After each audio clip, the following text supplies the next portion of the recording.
Di samping saya sudah ada Pak Oni ya. Beliau dosen di STKIP. Assalamualaikum, apa kabar Pak Oni? Ya, mic-nya silakan. Waalaikumsalam warahmatullahi wabarakatuh. Alhamdulillah Sehat ya, alhamdulillah. Gimana di kampus sekarang perkembangan? Masih daring ya, karena memang harus protokol kesehatan, tidak boleh tatap muka gitu ya. Ini harus daring. Baik, istilah kata ibarat pergi tamasya hutan Pelawan, bertemu bayi orang hutan. Alangkah senang bisa berkenalan, banyak saudara, banyaklah kawan. Baik, saya akan langsung membacakan biodata narasumber kita ya.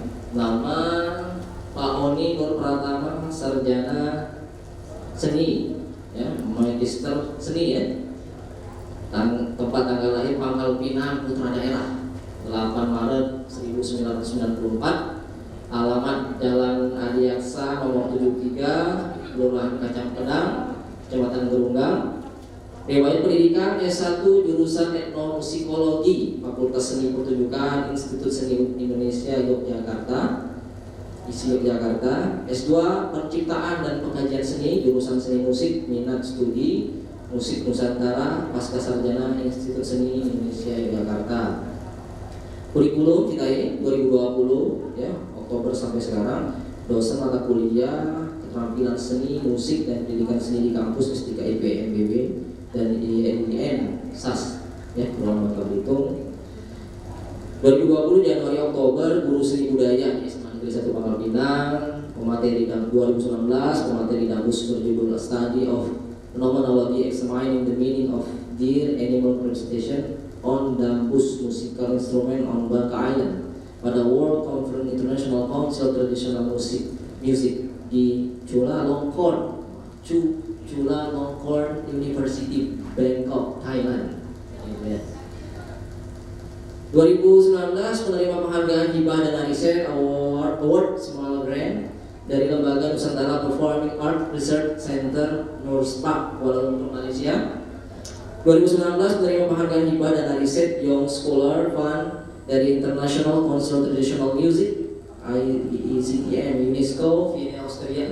Ya, 2019 International Council Traditional Music, Dewan Internasional Musik Tradisional UNESCO, berpusat di London, Inggris. 2019 anggota Performing Art of Southeast Asia, Seni Pertunjukan Asia Tenggara, berpusat di Kuala Lumpur, Malaysia. 2019 pembinaan dan pelatih musik keroncong juga ya, bisa juga main juga ya keroncongnya. Penampilan grup keroncong bel berbunyi masuk kualifikasi pada acara Nata Besak Muntok Bangka Barat. Kemudian 2019 sampai sekarang peneliti musik di Lembaga Penelitian Cipta Research Center Yogyakarta ya. Kemudian 2018 menampil Dambus Bangka pada acara Ikatan Keluarga Mahasiswa Palembang, Asrama Palembang, Yogyakarta. Kalau saya siswa Palembang ya, satunya. Kemudian lanjut ke ini ya, ke Bandung, siswa Bandung. Kemudian 2017 penampil musik Dambus pada pembukaan pameran seni rupa Wisnu Aji Tama, tempat wisata hutan pinus Linggo Bantul, Yogyakarta. 2015 menerima piagam penghargaan sebagai anggota pelaksana program pembinaan dan pengembangan wilayah seni selama 1 bulan di Desa Pandat, Kecamatan Dilangharjo, Bantul. 2015 pemusik pemain Dambus pada acara World Dance Day. 2013 menari pada kolaborasi jurusan tari dan jurusan etnomusikologi di Syria. 2012 partisipan seminar mapping asinkron instrument and world ethnomusikologi development di Ethnomusikologi Concert Hall Jakarta. Acara insya Allah yang akan datang ini bang, ini 2021 ya, Maret, kalaupun jadi dan corona sudah mereda gitu ya. Mudah-mudahan insya Allah. Doakan Bapak Ibu ya, corona, Covid hengkang dari dunia kita ya, sudah jangan sampai mewabah lagi gitu kan. Dan memang harus disiplin ya, menggunakan masker dan macam ya. Nah, mudah-mudahan di 2021 Maret memateri Dambus instrumen studi pada International Council Traditional Music Study Group on Musical Instrument di Colombo, Sri Lanka. Mudah-mudahan jadi Pak Oni ya, mudah-mudahan jadi nanti bisa memberikan yang terbaik khususnya Bangka Belitung dan penuh Indonesia nanti di sana.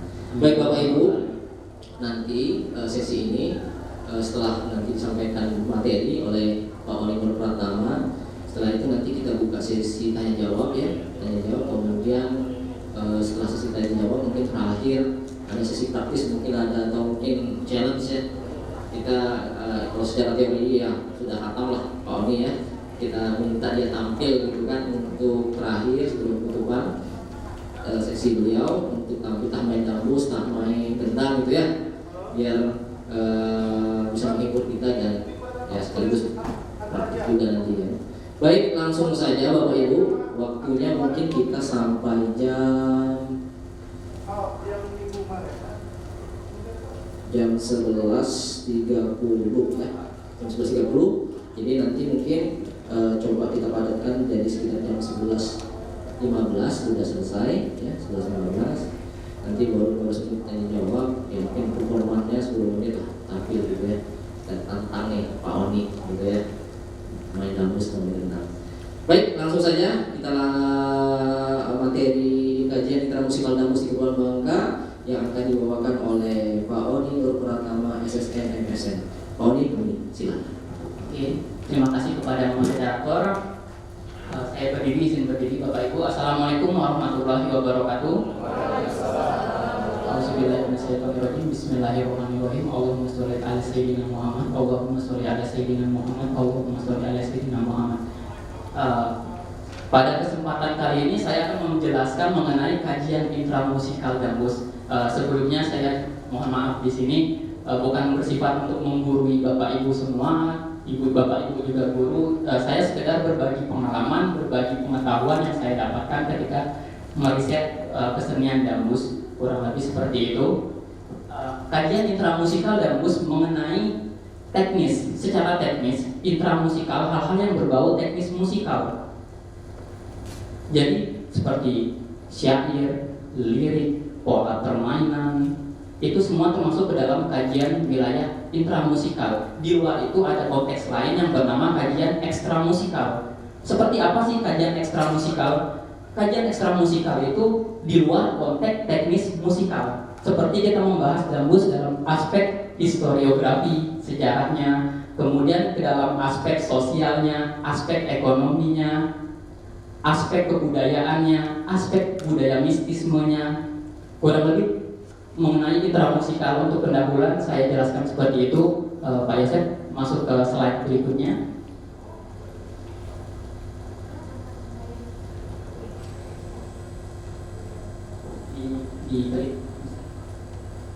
Nah, kita masuk ke definisi dambus. Bisa diklik lagi Pak Yosef. Apa sih definisi dambus ini? Secara definisi dambus ini apakah dia alatnya, apakah dia musik, apakah dia pola, apakah dia teknik, apakah dia tarian? Dambus ini merujuk kepada istilah mana ya? Mungkin bisa ditambah lagi Pak Yosef. Kita bilang alat musiknya namanya dambus. Kemudian tekniknya namanya teknik menting dambus.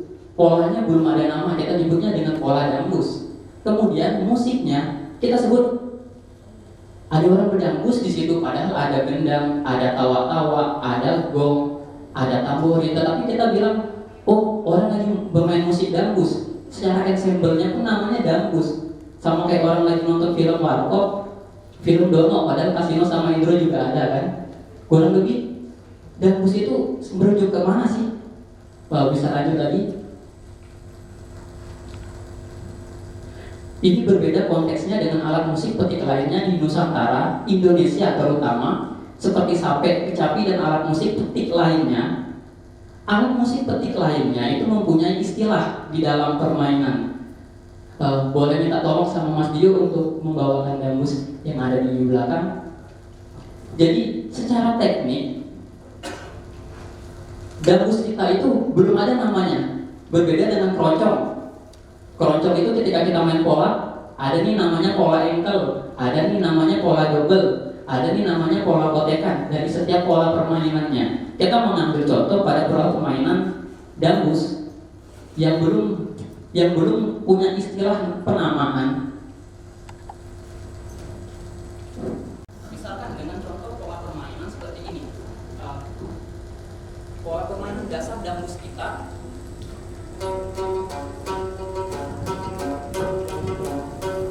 Namanya apa ya polanya ini? Kita pun mempunyai konvensi mengenai penamaan ini.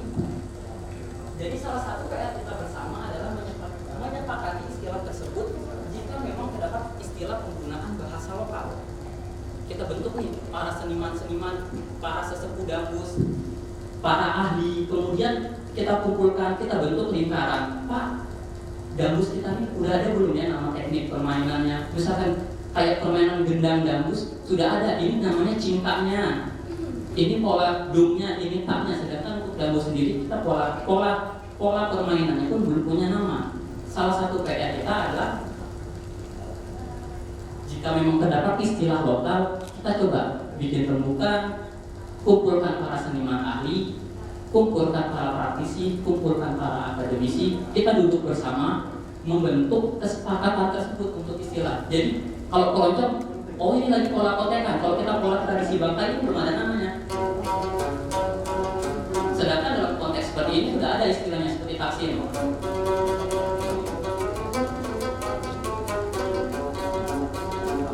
Ini sudah ada namanya taksim, tetapi dengan pola ciri khas dan mustri kita belum mempunyai nama.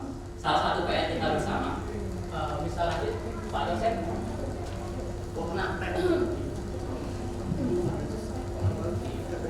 kita masuk ke dalam pertanyaan berikut. Apakah dambus itu musik, karawitan, ritual, atau soundscape, fenomena bunyi-bunyian? Jika kita mau menyebutkan dambus ini sekarang adalah musik, berarti ketika kita menyebutkan istilah musik, kita berbicara mengenai barat. Ketika kita berbicara mengenai musik, sudah pastinya kita berbicara mengenai barat. Istilah musik, kalau kita bilang dambus ini musik, contoh, istilah musik pertama kali dicetuskan oleh Pythagoras di Yunani. Pythagoras menemukan apa sih? Dia menemukan formulanya, dia menemukan rumusnya yang dikenal dengan nama tetrakod. Kemudian tetrakod ini yang kita kenal akhirnya dengan istilah tangga nada. Sebelum tangga nada itu tetrakod dulu namanya. Akhirnya kita mengenal tangga nada do, re, mi, fa, sol, la, si, do, dan sebaliknya. Sejarahnya kurang lebih seperti itu, sejarah singkatnya. Nah, ketika kita berbicara mengenai konteks karawitan, sudah pastinya kita berbicara mengenai budaya timur. Istilah karawitan berasal dari bahasa Sanskerta yaitu rawit yang berarti rumit. Karawitan adalah musik Indonesia yang berlaras non-diatonis, pelok dan selindro. Jika dambus termasuk ke dalam ritual, ritual menurut KBBI berkenaan dengan ritus, artinya ritus berkenaan dengan agama. Secara harafiah, ritual adalah serangkaian kegiatan yang dilaksanakan terutama untuk tujuan simbolis. Kemudian soundscape atau suara dan bunyi alam seperti suara kendaraan, suara burung, itu termasuk ke dalam kategori soundscape. Apakah dambus termasuk ke wilayah itu? Sepertinya bukan ya. Jadi jika saya pribadi bertanya ke Bapak Ibu, kira-kira dambus kita ini masuk ke wilayah mana ya? Kita menyebut istilahnya sekarang musik, atau dia termasuk karawitan seperti musik Aceh, musik Kalimantan yang bernada non-diatonis itu disebut dengan karawitan. Dambus kita ini termasuk ke dalam wilayah mana ya? Kalau kita berbicara dambus ini sebagai musik, kita sudah pasti berbicara budaya barat, karena istilah musik pertama kali dicetuskan oleh Pythagoras di Yunani. Jadi sejarahnya musik masuk ke Indonesia pada era kolonialisme, dibawa oleh bangsa-bangsa Eropa masuk ke Nusantara dalam misi perebutan perdagangan rempah-rempah, misi menyebarkan agama. Kemudian kita diperkenalkan dengan istilah musik beserta teorinya, beserta budayanya. Akhirnya kita mengambil istilah musik ini sebagai bahasa serapan dan sangat familiar. Akhirnya kita menggunakan sekarang. Jika kita menggunakan dambus dengan istilah musik, kita sudah harus menggunakan sistem dan paradigma barat. Kita bermain dambus sudah bukan dengan cara lama, tetapi menggunakan pola mayor, pola minor, pola diatonis, dan lain-lain. mungkin zaman dulu Mbak Sula ya, ketika orang tua kita bermain gambus, nyetemnya itu mengikuti suara ya Mbak Sula ya, kemudian berkembang mengikuti suara gong, seperti itu ya. Sekarang itu orang nyetem gambus sudah pakai aplikasi tuner. Mainnya dari mana? Mainnya dari A. Mainnya dari mana? Kita main dari C. Kita sudah pakai paradigma barat. Kita sudah menggunakan sistematika barat. Ketika gambus masuk di tuning dengan step solmisasi, berarti kita sudah memaksakan gambus kita ini mengikuti paradigma barat. Ini untuk formula mayornya, kemudian ini adalah formula minornya untuk tangga nadanya, seperti itu. Formula mayor ada 1, 1,5, 1, 1, 1,5. Itu merupakan interval ataupun jarak nadanya. Begitu pula dengan minor ada 1, 1, 1, 1,5, 1, 1,5, 1, 1. Itu adalah interval untuk jarak nadanya. Jadi contohnya di gambus bagaimana ya? Ketika contoh di gambus, untuk penggunaan pola tangga nada mayor, kita menggunakan paradigma barat.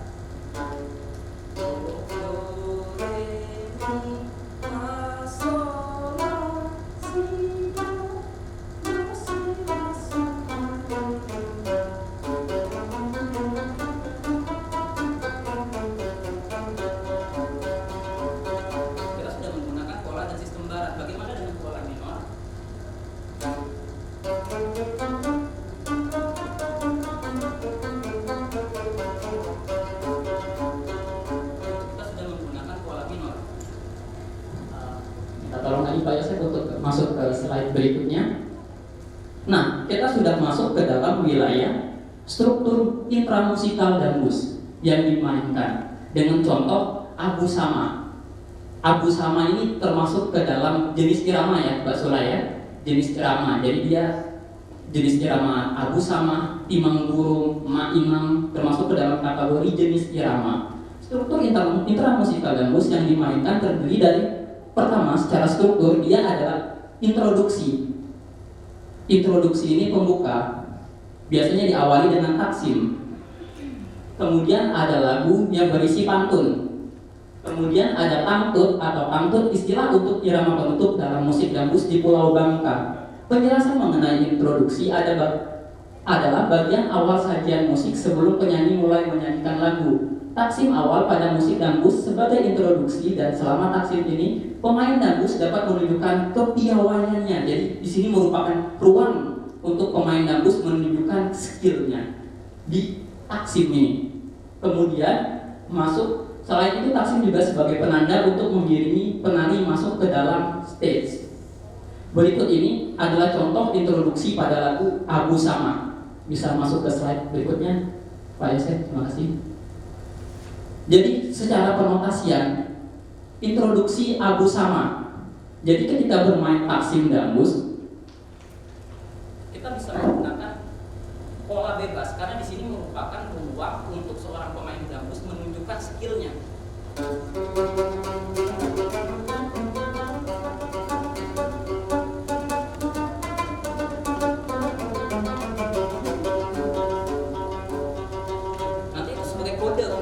Masuk juga, masuk ke slide berikutnya. Ini struktur lagu jenis irama abu sama. Nah, seperti ini contoh penotasiannya. Kita transkripsikan menggunakan not balok supaya di dalam ruang lingkup pembelajaran, terutama untuk kita memberikan pemateri kepada siswa ataupun peserta didik, mereka dapat membaca notasi, memudahkan mereka untuk membacakan notasi tersebut. Jadi contoh lagu abu sama, kita menggunakan jenis irama abu sama ya. Seperti apa sih contohnya ketika kita bunyikan notasi ini beserta dengan vokalnya?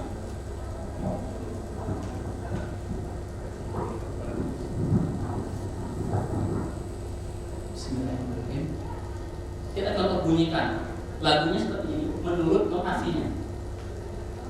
Ikanlah ikan, ikanlah ikan, ikanlah ikan, ikanlah tambang.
tangkep pada musik dangdut sebagai iringan penutup. Tangkep menandakan bahwa permainan lagu sudah hampir mencapai tahap penutup pada lagu yang dibawakan. Istilahnya tangkep ini penutup lagu ya, Mbak Sulaya, benar ya Mbak Sulaya? Sebagai penutup lagu, ada salah satu guru kita juga, Mbak Sulay, bahwa ini merupakan penutup lagu. Seperti apa contohnya? Seperti apa contohnya? Kita coba mainkan contohnya. Contoh tangkep. Bismillahirrahmanirrahim. Batang suku batang mensalah, batang suku batang mensalah, mana kek sama kek batang durin, mana kek sama kek batang durin. Kalau ada pantun yang salah, mohon maaf lahir dan batin. Oh mohon maaf lahir dan batin. Itu merupakan tangkep. Biasanya menggunakan pantun-pantun yang berisi nasihat ya. Biasanya ya untuk Mbak Soraya, pantun-pantun yang berisi nasihat, pesan-pesan moral yang disampaikan untuk para audiens seperti itu. Masuk ke slide berikutnya. Terima kasih Pak Yosef sebelumnya. Jadi dangdut ini termasuk ke dalam kategori jenis instrumen kordofon. Jadi instrumen kordofon itu instrumen yang berdawai dan produksi suaranya dihasilkan dari senar atau dawai dengan cara membunyikan, dapat digesek ataupun dipetik. Jadi klasifikasi dangdut ini menggunakan ilmu musikal termasuk ke dalam jenis kategori kordofon, alat musik berdawai. Itu ada contoh pola permainan dangdut. Jadi kita akan sedikit membaca bagaimana sih contoh pola permainan dangdut ini. Tak tak tak tak tak tak tak tak tak tak tak tak tak. Jadi secara irama ketukannya seperti itu polanya. Jika dimainkan teng tung teng tung teng tung teng tung teng tung teng tung teng, dia termasuk ke pola-pola dasar seperti itu. Untuk pola dasarnya. Jadi Bapak Ibu, kita sebagai generasi penerus, sebagai lokal jenius, ketika kita ingin melestarikan kesenian tradisional kita harus mulai dapat mentranskripsikan, mendokumentasikan. Itu penting. Masuk ke pola berikutnya, tolong Pak Yosef. Ada tamborin. Tamborin itu yang alat musik rincingan itu termasuk ke dalam kategori instrumen idiopon. Berfungsi sebagai pengatur tempo agar permainan musik dangdut dapat stabil dan konstan. Cara memainkan instrumen ini dipukul dan digoyangkan menggunakan tangan sehingga menghasilkan bunyi. Contoh pola permainan tamborin itu dia mengikuti tempo aja. Cik cik cik cik cik cik cik cik cik cik cik. Karena dia sebagai pengatur tempo, sebagai komandannya dia sebenarnya di dalam ensemble dangdut. Kalau tamborinnya kacau semua yang main dangdut. Karena dia sebagai komandannya, pengatur utama, detak jantungnya, temponya dia. Masuk ke slide berikutnya, gendang. Gendang belah terbagi menjadi dua jenis, yaitu gendang induk dan gendang anak, yang termasuk ke dalam kategori instrumen membran nompon, yaitu instrumen yang sumber suaranya berasal dari membran yang terbuat dari kulit atau sejenisnya. Gendang induk adalah gendang yang lebih berukuran besar, dia gendang induk. Kemudian gendang anak, gendang yang berukuran lebih kecil. Cara memainkannya dengan cara dipukul menggunakan telapak tangan. Berikut pola dasar pemain gendang bola. Sebelum itu saya akan minta tolong dengan Pak Arsalim untuk mempraktekannya. Kita beri aplaus untuk Pak Arsalim sebelumnya, guru kita juga, yang akan mencontohkan bagaimana pola permainan dasar dari pola gendang induk ya Pak Salim ya. Jadi kita akan melihat bagaimana Pak Salim bermain dengan pola notasi musiknya.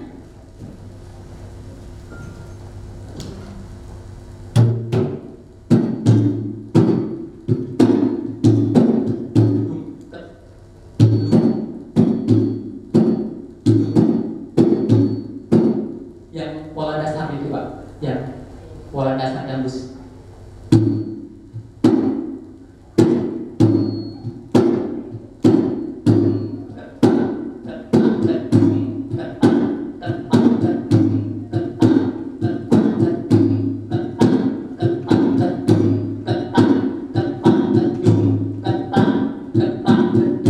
Begitu cara penulisan untuk notasinya yang dimainkan oleh Bapak Asalin. Terima kasih banyak untuk guru kita Pak Asalin. Terima kasih banyak memberikan applause untuk guru kita. Terima kasih banyak Bapak.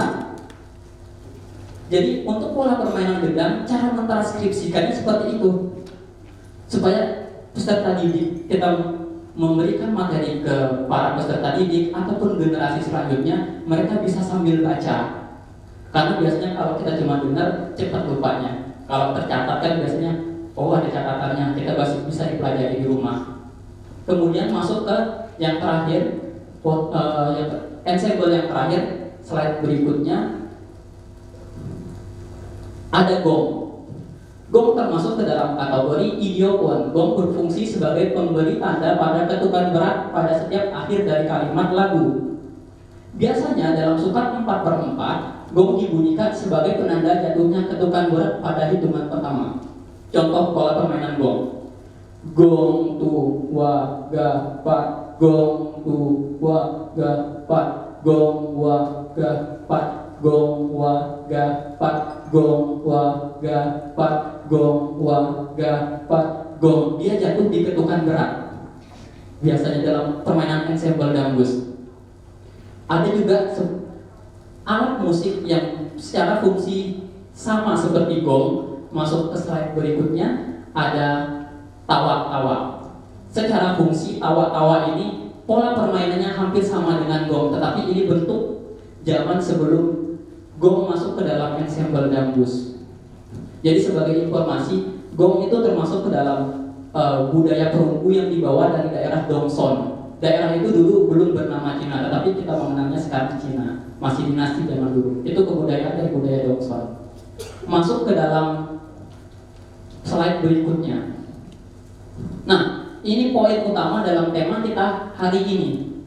Saya sudah membuat garis miring sebagai dua kata kunci utama.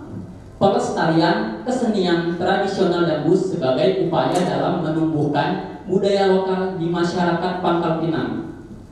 Jadi, secara istilah, pelestari menurut KBBI adalah orang yang sebagainya menjaga, termasuk hutan, hewan, lingkungan supaya lestari. Dia termasuk dalam nomina atau kata benda. Lestari tetap seperti keadaan semula, tidak berubah, bertahan, kekal, termasuk ke dalam kata sifat. Pelestarian ini prosesnya, cara perbuatan melestarikan, kata kerjanya. Jika kita ingin melestarikan kesenian tradisional gambus, caranya adalah didokumentasikan. Didokumentasikan dengan seperti apa? Yang pertama, kita dokumentasikan secara audio. Bagaimana secara audio? Kita melihat ada orang tua kita, grup-grup gambus kita, guru-guru kita sedang bermain gambus, kita rekam. Kita transkripsikan ke dalam bentuk file audio supaya tidak hilang ciri khas pola permainannya. Kita dapat mengetahui jika ada perkembangannya seperti apa. Kita dapat menganalisis dari audio. Kemudian masih ke slide yang sebelumnya, kita mendokumentasikan secara visual. Kita foto. Jadi kita lihat, oh ensemble gambus itu seperti ini. Ataupun kita gabung audio visual. Kita bikin videonya, kita rekam, kemudian kita analisis bedah musikalnya seperti apa, isi dari permainan gambus itu secara bedah musikalnya. Kemudian secara tekstual, ini yang paling penting. Karena kita orang timur, kita sangat jarang, kita minim dengan budaya tulis. Berbeda konteks dengan budaya barat, mereka sangat terbiasa dengan budaya tulis. Kita ambil sisi baliknya. Kita mulai mencatat, kita mulai mentranskripsikan, kita mulai menotasikan musik-musik gambus Seperti lagu Abu Sama. Lagu Abu Sama itu udah ada belum notasinya ya? Lagu Timang Burung, lagu Hantu Berayun, lagu-lagu dambus kita ada gak sih kumpulan notasinya? Sudah ada belum Pak ya? Belum ada, belum. Sepertinya belum ada.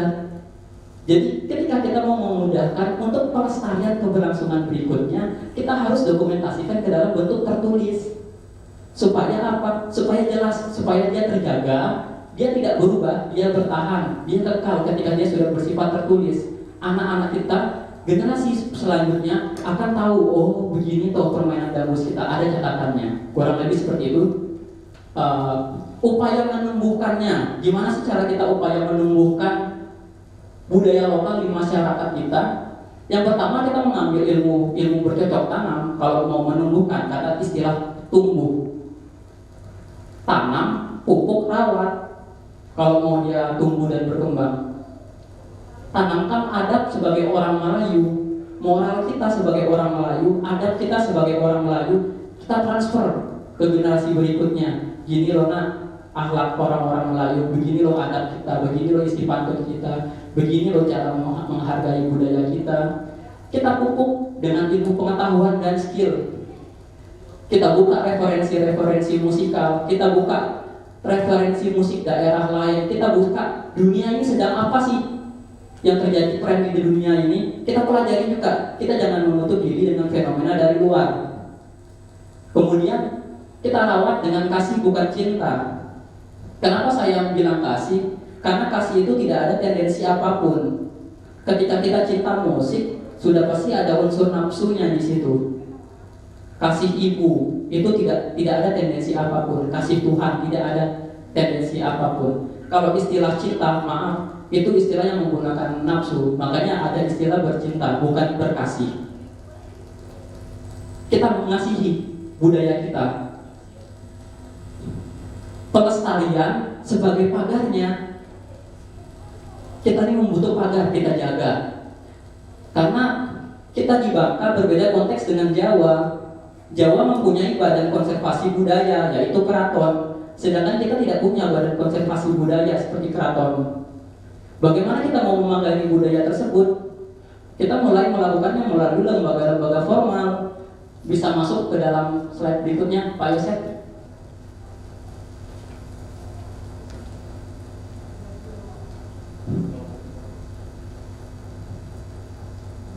Masuk ke slide berikutnya.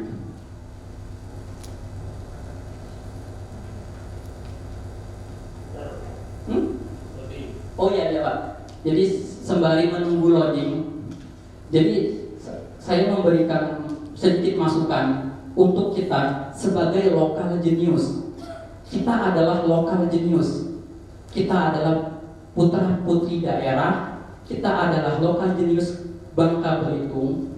Apakah ketika kita mau melestarikan, berarti kita menginginkan dambus ini tidak berkembang sama sekali? Karena ketika kita lestari, keadaannya seperti semula, tidak berubah. Kita mau dambus kita tidak berubah, tidak berkembang. Setelah kita lestarikan, kita dokumentasi, kemudian kita kembangkan kesenian ini. Bagaimana cara mengembangkannya? Kita bikin kemasan yang unik. Kalau kita, maaf, dalam konteks tradisional, musik tradisional dambus kita yang dengan pola tradisi, mungkin orang Bangka kita sendiri pun jarang yang mau dengar, kecuali ada tamu dari luar datang ke Bangka disambut dengan acara formal. Kita sajikan pola permainan tradisi, dan itu memang ruangnya. Tetapi kita sebagai masyarakat lokal, masyarakat Pangkal Pinang, masyarakat Bangka Belitung, kita harus memberikan sajian yang berbeda. Karena kita sudah dianugerahkan oleh Tuhan dengan kreativitas. Itu anugerah yang luar biasa yang bisa kita gunakan untuk mengembangkan kemasan dambus kita. Di luar sana, di Jawa, fenomena lagu lati. Sekarang alat musik itu udah campur dengan EDM, Electronic Dance Music. Lati itu gamelan itu udah gabung sama musik-musik elektronik. Apakah ciri khas budayanya mereka hilangkan? Tidak. Orang tetap tahu, oh itu ada gamelan, oh itu ada sampai dayak, walaupun ada EDM-nya di situ. Karena kenapa? Biarkan alat musik tradisional itu beriring dengan modernitas. Kita bikin musik dangdut gabung dengan EDM, musik-musik elektronik yang sedang digemari sama anak-anak remaja sekarang, kaum milenial. Kita sajikan, ketika mereka sudah suka, ketika mereka sudah cinta, ketika mereka sudah mengasihi dangdut, mereka akan peduli, muncul niatan untuk, asik nih dangdut kita bisa gabung sama EDM, sama keroncong juga masuk nih. Sama gamelan bisa kolaborasi, sama keyboard bisa kolaborasi, masuk genre jazz bisa, genre rock bisa, genre reggae bisa, genre dangdut apalagi. Misalkan kayak gitu. Dangdut kita akan lebih fleksibel, tidak bersifat kaku lagi. Akan tetapi bagaimana nasibnya dengan yang permainan tradisi? Tetap kita pertahankan. Ketika itu sudah didokumentasikan secara audio, visual, dan tekstual, insya Allah itu sudah terjaga. Ketika orang sudah mengembangkannya terlalu jauh, bisa kembali lagi ke dasar awal ketika sudah ada bentuk datanya seperti itu kurang lebih. Pak Yosef sudah bisa, Pak? Oke. Maaf ya, Pak.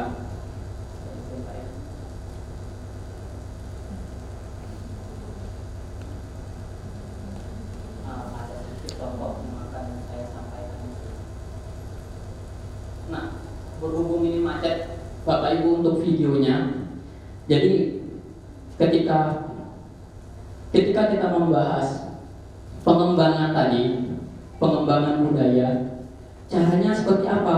Mari kita rembuk, kita buka lingkaran. Idenya seperti apa Bapak Ibu yang dari para senior kita? Idenya apa Bapak Ibu dari para bapak-bapak? Idenya apa Bapak Ibu dari para kaum remaja? Kita bikin persepsi, kita bentuk dulu istilah lokalnya, nama polanya ini apa. Kita bikin kemasan yang istilahnya masuk ke pasar-pasar milenial sekarang. Biar juga kita saling belajar antara yang tua, yang muda, tidak ada dinding pembatas. Itu sudah sublim, sudah lebur. Kita bersatu di situ dalam pertukaran ide, pertukaran pendapat. Kita membentuk misi memajukan budaya kita, kenalkan dangdut kepada dunia. Let's introduce dangdut to the world. Kurang lebih itu yang bisa saya sampaikan. Lebih kurangnya saya mohon maaf dan mohon ampun jika ada salah, itu dari saya pribadi. Jika ada yang benar itu dari Allah Subhanahu wa taala. Assalamualaikum warahmatullahi wabarakatuh. Terima kasih banyak warahmatullahi wabarakatuh. Baik, tepuk tangan sekali lagi buat Pak Roni. Baik, alhamdulillah materinya singkat padat jelas ya. Tinggal nanti praktik nih. Praktik gimana Pak Odi, nanti kita praktik ya. Serta ya, biar langsung learning by doing gitu ya. Jadi belajar langsung melakukan. Jangan nunggu sama Bu. Ini kayak guru ibu-ibunya. Jadi langsung learning by doing. Jadi kita langsung praktek ya. Nanti mungkin bapak-bapaknya sudah siap. Kalau bapak sudah ditanya, kan sudah nggak sabaran bapak untuk menabuh gendang ataupun sekarang dambus ya, penting dambusnya. Sebelum kita praktek, saya ingin lemparkan dulu sesi kita untuk termin 1 itu tanya jawab. Barangkali dari materi yang disampaikan Pak Oni ada yang ingin ditanyakan Bapak Ibu. Kami silakan satu termin ini dua pertanyaan dulu Bapak Ibu sesi itu, dan Bapak mungkin ada yang ingin ditanyakan. Dari SD Negeri 10 Pangkal Pinang. Jadi masih ingat pertanyaannya? Baik, jadi pertanyaan Pak Rosidi tadi saya simpulkan bahwa mengapa dangdut kita terlihat kurang maju, kurang semarak di kalangan anak bahkan milenial gitu Pak Oli. Apakah kurang diperhatikan atau bagaimana? Itu satu dulu. Ada 3 pertanyaan ini. Kenapa atau apa memang ada pertanyaan khusus gitu ya? Pak Rosidi ya? Ya, Pak Rosidi. Dari Pak Rosidi saya mencoba menjawab dengan subjektivitas saya pribadi, dengan persepsi saya. Mengapa musik dangdut kita kurang diminati? Itu sebenarnya adalah masalah klasik. Dalam artian itu adalah masalah yang sudah sangat lama, yang kita solusinya itu sebenarnya sudah ada. Akan tetapi kita sedang tahap berproses menuju itu. Karena kenapa? jika kita berkaca ke Jawa, kita sudah kena pukul 1001 sama Jawa secara kemajuannya. Karena kenapa? Mereka ketika belajar, anak-anak itu belajar gamelan dari zaman kerajaan Mataram kuno, gending-gending lawas, ada transkripsi kepatihannya, ada notasinya, ada pukulan gendangnya, paket 6-nya, sekaran 1 sampai sekaran 10, permainan bonangnya seperti apa, permainan sarongnya, gambangnya, itu terdokumentasi dengan baik oleh keraton. Sedangkan kita menggunakan budaya lisan. Apakah kita bisa melakukannya untuk memajukan itu? Bisa. Data kita tuh masih kayak puzzle. Kita ambil serpihan-serpihan datanya, kita susun menjadi suatu bentuk. Ketika itu sudah ada, kita sudah ada buku panduan dasar untuk permainan gambus. Insya Allah kita bisa menularkan ilmu kepada peserta didik. Ada pegangannya dulu nih, ada buku panduannya, buku petunjuknya.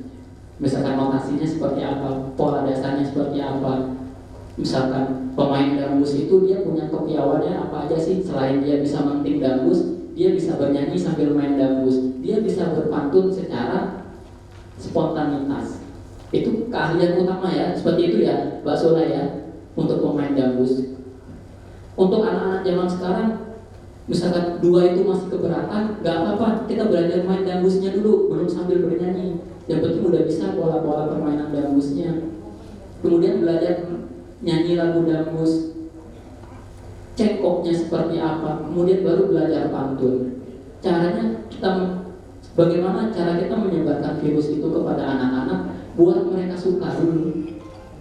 Ketika anak-anak itu sudah suka, mereka sudah mengasihi gambus, itu akan berjalan seiring dengan waktu, mereka akan mempelajarinya. Bikin penasaran dulu.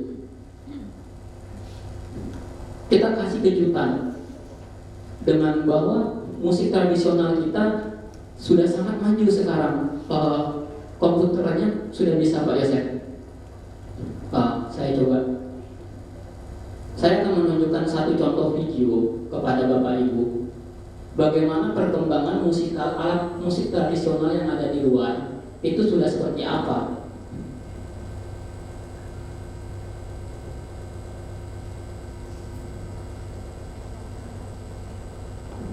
Kita akan coba putar. Kita akan melihat ini permainan kecapi Dayak.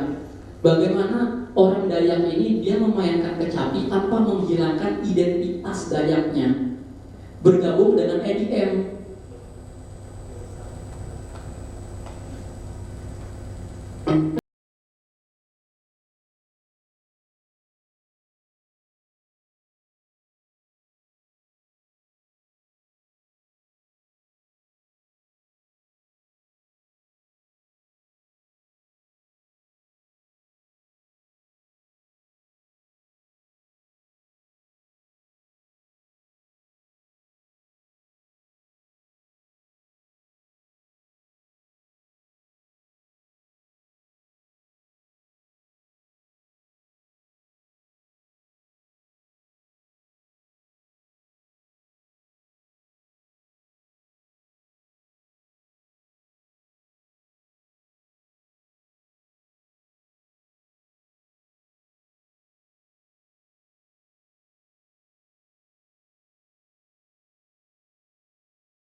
di luar. Mari kita gerakan, kita bikin kemasan yang menarik, kita bikin anak-anak generasi penerus peserta didik suka dengan kemasan dambus yang masuk ke dalam nuansa mereka, anak-anak milenial. Atau menjalankan esensi ataupun identitas dambusnya itu sendiri.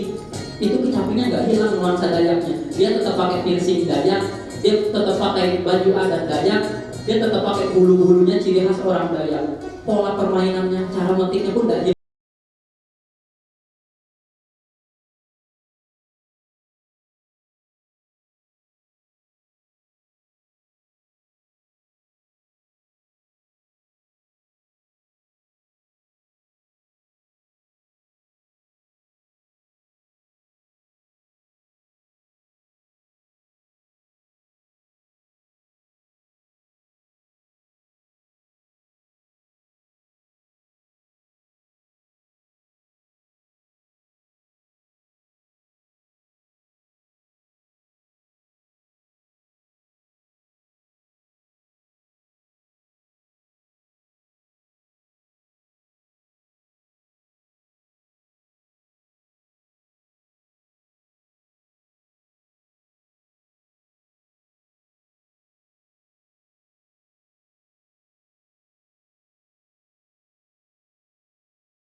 Ini nama senimannya Daniel Nuhan. Kebetulan dia juga teman seangkatan saya untuk kuliah. Seniman, salah satu seniman statis di Kalimantan, orang Kalteng, Palangkaraya. Mungkin dengan melihat video ini sedikit bisa membantu jawaban untuk Pak Rosidi ya Pak. Terima kasih. Ya, tadi itu memang harus ini pertanyaan kedua tadi kan, bagaimana musik tradisional dangdut itu bisa merambah kalangan anak-anak peserta didik gitu ya. Seringkali kan tidak sejalan karena memang gayanya gaya orang tua orang dangdut itu seperti itu kan. Jadi anak ini kurang mendapat sentuhan kan.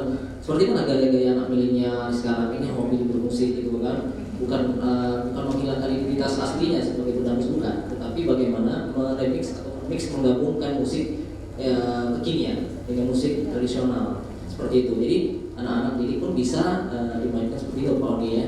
Ini contoh ya. Jadi pertanyaan nomor 2 tadi Pak Rosidi tanya itu sudah terjawab di sini. Salah satunya caranya strateginya seperti ini. Jadi bantu bahkan dengan akapela gitu bisa juga dengan gabung musik kan musik sekali dengan mulut gitu ya. Jadi semuanya bisa menyatu, bukan berarti kemudian hilang identitas masing-masing, tidak. Kokoh berdiri pada identitasnya masing-masing, gitu ya, gitu ya. Pak Rosidi. Terus yang terakhir saran nih dari Pak Rosidi, Pak Oni dipakaikan satu nada nih agar mudah digunakan untuk peserta didik untuk nanti bisa diajarkan. Misalkan nanti ada festival musik dangdut untuk anak-anak peserta didik SD, nanti kita buatkan satu nada yang memang nanti nada yang bisa diajarkan anak didik gitu kan, biar mudah hafalnya gitu. Dibuatkan gitu kan, dibuatkan hasilnya betul nada patokan ya. Ya petunjuknya gitu yang bisa dimainkan oleh Bapak Ibu yang sekarang di sini gitu kan. Saya sedang menjawab pertanyaan. Ya, boleh silakan. Sedikit menjawab pertanyaan Pak Rosidi, saya cuma mempunyai sedikit beberapa makasih. Selebihnya saya mempunyai pengetahuan tentang transkripsi musik.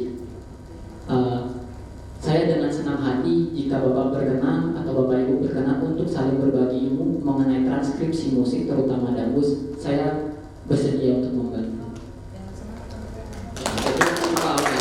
Ini nanti Bapak Ibu tidak usah khawatir, nanti difasilitasi oleh dinas. Ya, kemudian nanti untuk sebelum festival kan pasti ada alurnya kan, alur kerjanya bagaimana. Kemudian kita bagikan, saya dulu kan, kemudian alur dulu kan diberikan satu nada untuk dimainkan gitu kan, pasti ada nanti. Jadi jangan khawatir, Pak Oni siap sedia membantu Bapak Ibu bagaimana untuk mengajarkan pada anak didiknya melestarikan. Jadi Pak Oni sebagai melestarikan budaya tradisional dangdutnya gitu ya. Itu ya pertanyaan Pak Arus ya. evaluasi. Mungkin ini sudah berakhir. Waktunya mungkin 5 menit. Tunjukkan nih Pak Oni. Izin, tunjukkan, bisa pentas sedikit lah, challenge dulu nih di depan. Bapak Ibu bisa memvideokan, bahkan mungkin nanti untuk sesi tanya jawab yang lebihnya bisa bertanya secara personal nanti di luar diskusi kita ya. Ya boleh, bisa bergabung, nggak masalah. Pak Nur Salim, Pak Sulai, mungkin bisa bergabung. Kita coba lihat ini pentas sedikit ya sebelum materi satu kita akhiri. Awas salah pukul. Apel. Satu guru apel. Awas salah pukul.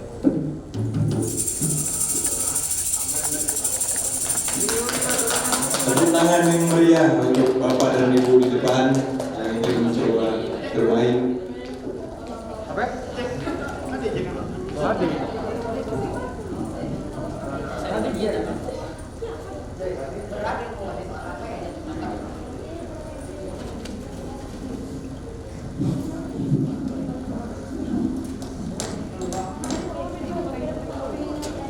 Kita coba timang burung ya, Pak Asalim, Ibu-Ibu dan Pak Sulaya.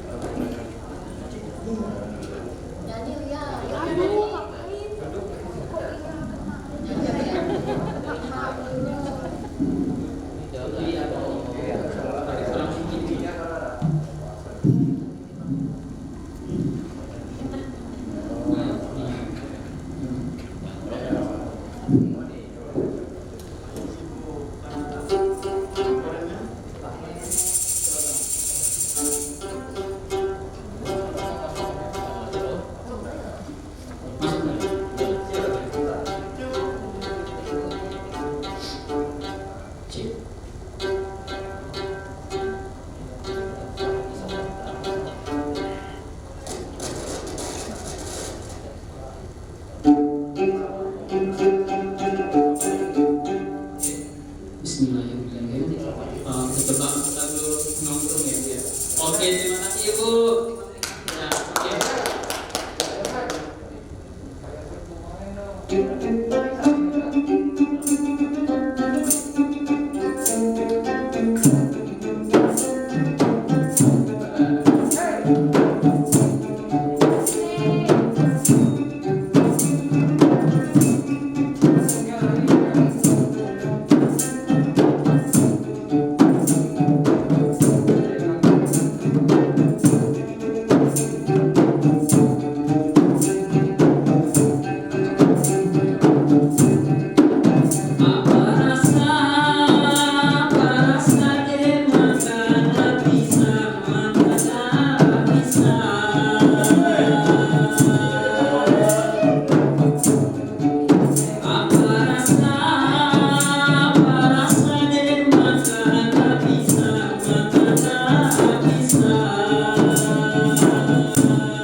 gitu ya.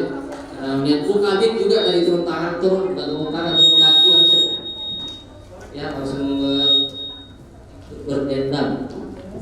Baik Bapak Ibu, materi satu kita telah usai ya. Ada simpulan yang mungkin barangkali kita bisa ambil. Jadi apa yang disampaikan Pak Umi tadi, pentingnya pelestarian ya, proses secara pembuatan ataupun melestarikan ya, upaya menumbuhkan adalah tanam pupuk rawan gitu ya. Layaknya kita melakukan hal yang sama pada tanaman gitu ya. Tanamkan adab sebagai orang Melayu, moral, nilai-nilai moral, pupuk dengan ilmu dan pengetahuan, skill, kompetensi, rawat dengan kasih bukan dengan cinta. Ya, itu tanpa materi siapapun. Karena mana cinta didefinisikan oleh Pak Oni tadi, cinta punya ada unsur tendensinya, ada unsur lainnya. Sedangkan kasih ibu sepanjang masalah yang kasih ibu tidak ada tendensi apapun. Karena itu adalah fitrah cinta antara ibu dan anak, gitu ya. Baik Bapak Ibu, terima kasih untuk sesi satu kita usai. Terima kasih Pak Oni atas materi yang luar biasa, anak muda, berkarya gitu kan.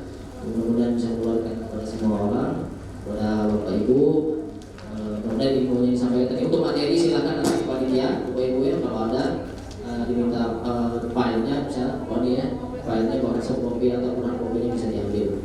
Baik, itu saja barangkali dari kami. Saya moderator, kami mohon izin. Terima kasih atas perhatiannya. Kita lanjut nanti sesi kedua untuk materi selanjutnya. Dari saya lanjut ke modal MC. Bila itu berbeda. Assalamualaikum warahmatullahi wabarakatuh.